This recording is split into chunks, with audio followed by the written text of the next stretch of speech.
is in a bad location. It's not really much you can do about it except for fess up and talk about pricing and making it more appealable to potential buyers.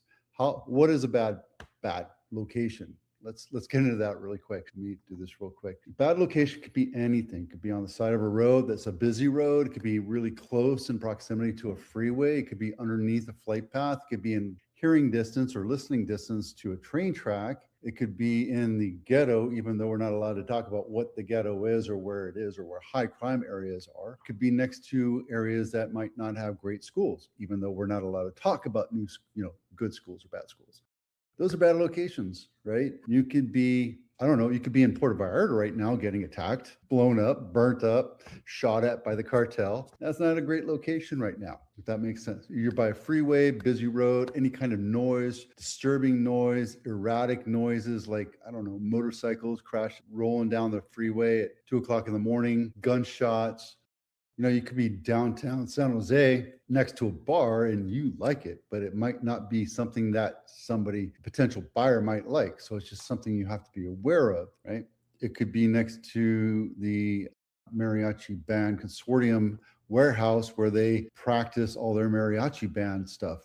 You don't know. It could be next to an industrial warehouse.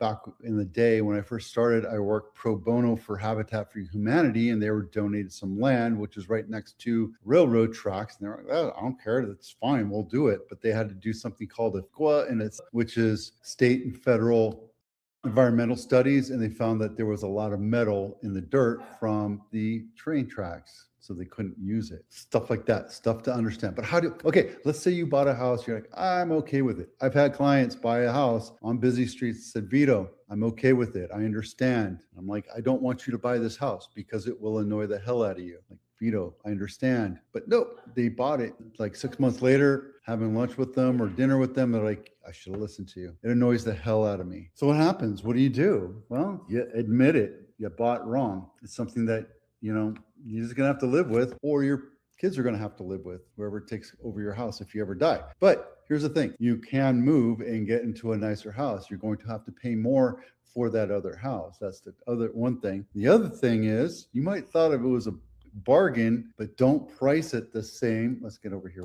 Don't price it like it's another house right down the street. Because it's not. If you have a house that sits on a hill and has an amazing view and you're right next to the train tracks, they're two totally different houses, even though they might have the same footprint. So just be realistic about it. Again, don't be a market maker. Attract the market. List it low. Let buyers come in and decide what they're willing to pay for it. If you list it low enough, you'll bring in a lot of buyers, a lot of offers, and you can work with the top 2 or 3. Okay. If you get it right to where the median is or right at the top of the market, when you look at a CMA, then you're just wasting everybody's time because your mindset is, oh, my house is worth this. I should be able to sell it. You can't tell you. You don't know what's out there. So just you can fix up the curb appeal. You can fix up the interior. You can even fix up the curb appeal on the outside and make it look pretty. You can make it an entertainer's delight, but you don't know what you're going for until you actually list it on the market and see who's out there looking for that house. Could be just an investor and they're not willing to pay a surplus for it. So why would you spend all that money putting a brand new kitchen in it, right? Unless it needs a brand new kitchen. Bottom line is when you're looking at this from a get it sold standpoint, let's get it sold. Let's attract the market, clean it up, put new furniture in it,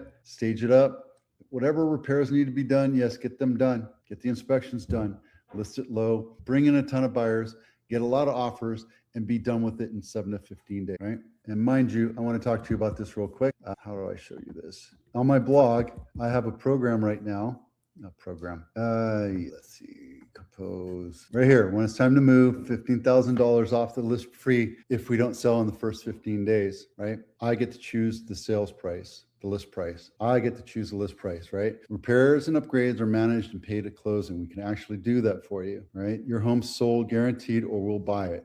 Absolutely. At my price. Inspections paid at closing, staging's included, 360 virtual tour. That's the matter. We're going to get into that in a minute. It's a deal that you can't pass up, right? And this is only until April 15th. After that, we're done. I'm going off the market with this. So there is a time, April 1st. So if you're interested in doing that, let's see, the right agent. Let me bring this over to you so you can see it. There we go. Right here. When it's time to move, $15,000 off the list fee if we don't sell within the first 15 days. I control the sales price on that though, not you on the list price, right? Repairs and upgrades are managed and paid at closing. We use our vendors for that. We take care of all that.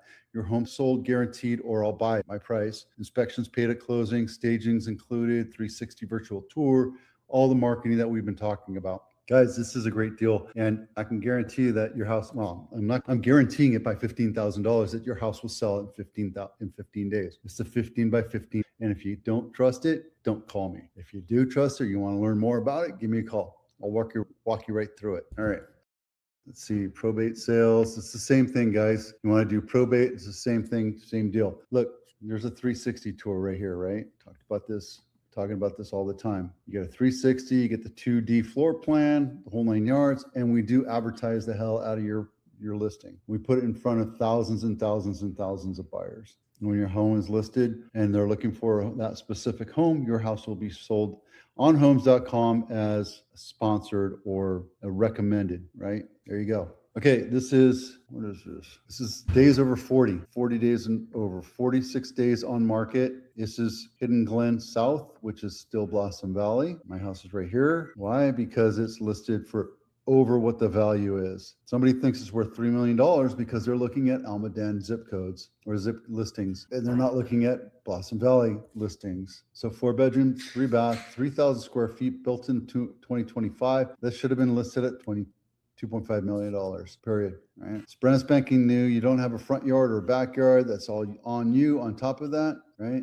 Is it pretty? Yeah, it's a nice house. But is it worth $3 million in Blossom Valley? No, $2.5 million.